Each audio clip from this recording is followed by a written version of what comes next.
We live in a culture where our busyness defines how successful we are, and our constant busyness drowns out that inner voice and keeps us disconnected from our emotional and spiritual selves. And feminine energy does not thrive on this. It thrives on moments of stillness, like when we're meditating, journaling, or, simply spending quiet time in nature.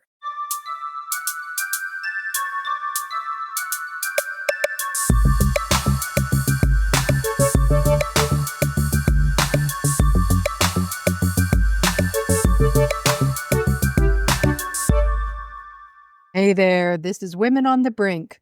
I'm your host, Chris Jeffrey, a registered acupuncturist and wellness advisor with a passion for helping women live happier and more balanced lives. When I'm away from work, I'm usually outside in nature, either walking the seawall or I'm hiking in the mountains. And like many of you, my life has been filled with moments of hardship, some that I thought I couldn't overcome and really left me questioning my own strength. But through these challenges, I discovered resilience, courage, and a renewed sense of purpose. So I'm here to share not just my journey, but the lessons I've learned, and to remind you that no matter what obstacles come your way, there's always a path forward. And just to let you know, this podcast is not prescriptive. It's an offering. So please take what resonates with you and leave the rest. Welcome to this episode of Women on the Brink.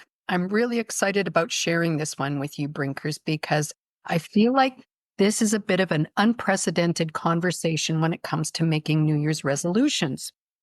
There have been lots of studies compiled that explain why so many of us are unsuccessful at fulfilling these resolutions.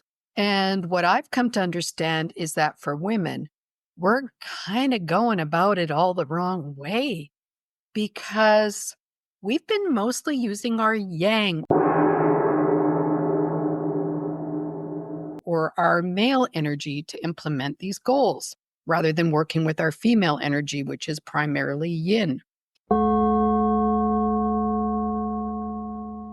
So as I reflected on this, I came to realize that we women over the last 100 years or so have really stepped away from our feminine nature and have taken on more masculine ways of doing things.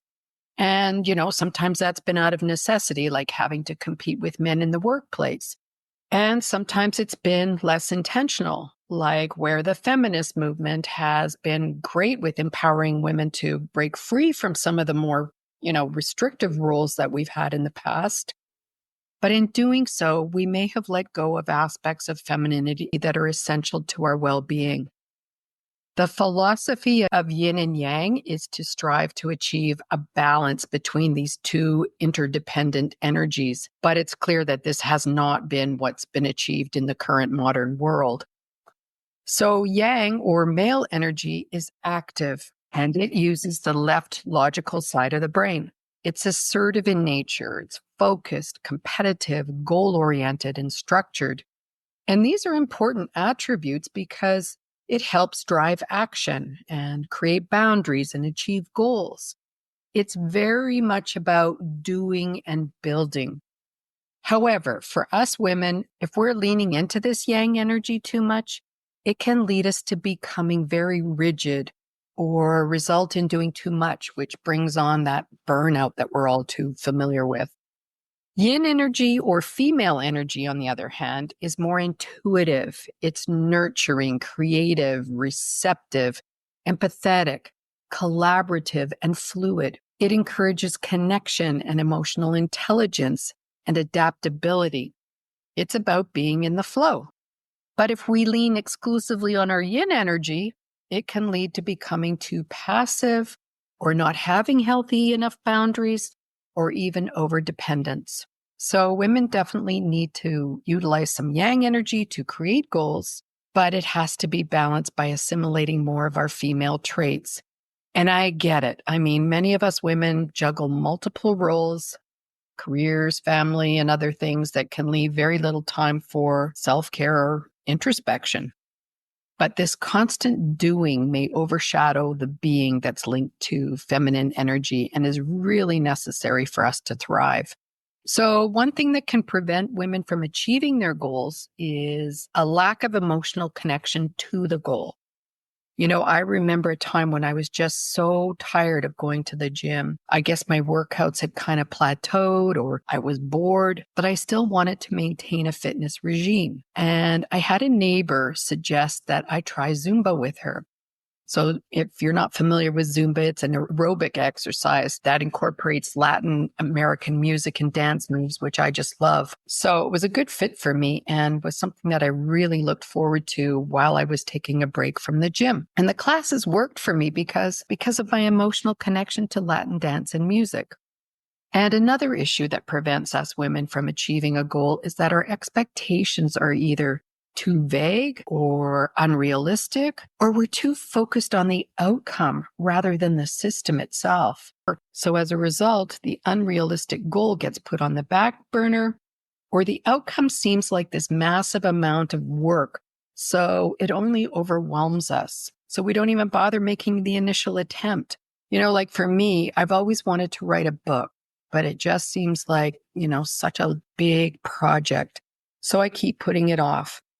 But I'm now deciding to reframe my approach. So rather than setting the goal that, the book has to be written by the end of 2025, which is a very definitive time frame and a very yang approach, I've made the goal less rigid. So I decided to make it more about setting out time to get into the habit of writing. So it's still a specific goal, but there's no pressure now for me to have to complete it within a certain time frame. So I can enjoy the process of writing instead of just the outcome. And while I'm a big proponent of achieving a goal, I really recognize the need to balance this action-based thinking to focus more on the kinds of experiences and connections, the female energy that I want to integrate into reaching my goal of writing the book. So how do I bring more of this female energy into my goal setting and resolutions? Let's get into this after a quick break. Join us on our website for articles from our podcasts at www.womenonthebrink.net. There you'll find extra tools that can be used to raise self-awareness and build resilience. We want to make this experience as interactive as possible for you Brinkers. So join the forums, introduce yourself, and share your stories. In order for our goals and resolutions to be more sustainable and achievable, we've got to embrace more female ways of accomplishing them. So I've come up with 6 ways we can all reconnect with our female energy. And the first one is to embrace rest and reflection. We don't allow ourselves enough time to pause, reflect, and recharge. So I've given myself full permission to just calm the down. I mean, we live in a culture where our busyness defines how successful we are, and our constant busyness drowns out that inner voice and keeps us disconnected from our emotional and spiritual selves. And feminine energy does not thrive on this. It thrives on moments of stillness, like when we're meditating, journaling, or, simply spending quiet time in nature. So that's the first thing. And the second thing is to really nurture our creativity. So by engaging in things that take you outside of yourself, where you're not even aware of time passing, like writing, dancing, painting, drawing, doing pottery. A couple of years ago, I threw one of my daughters a 25th birthday party, and she's a lover of anything to do with tea. So the theme was a Mad Hatter's tea party. So for a good month, I got lost in making props, decorating the house, planning the food and drinks and games. And I'm pretty sure that I got the most out of that party because I was fully engaged and letting my creativity go wild. And the third thing is prioritize emotional awareness. It's so important to tune into our feelings and cultivate that self-awareness that we've been talking so much about. I'm finding I'm seeking out people who are really open to these types of conversations around self-awareness.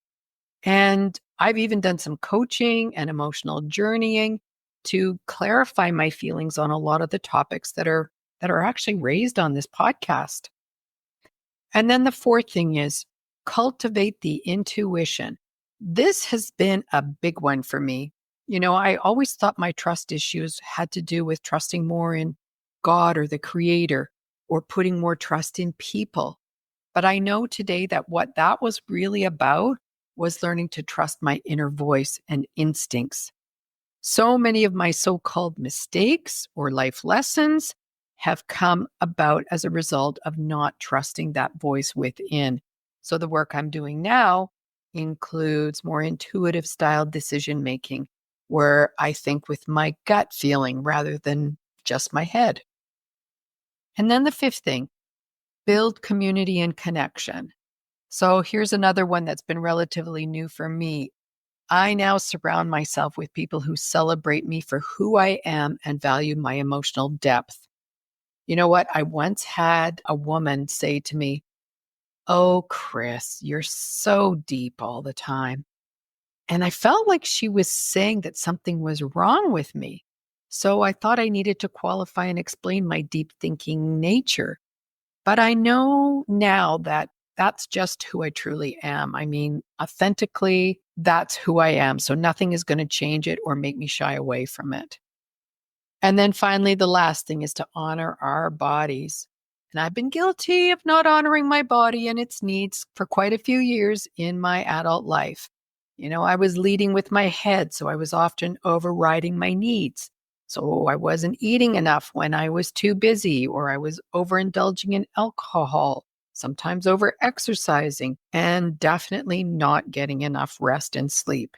And then I got to a point where my body was giving me some feedback about the way I was treating it. So I had to tune in. And that's when I started a self care ritual that included yoga, meditation, eating more whole foods, and going for massages and acupuncture. So there's the 6 suggestions for reconnecting with your feminine side. I'll put these on womenonthebrink.net if you want to refer back to them.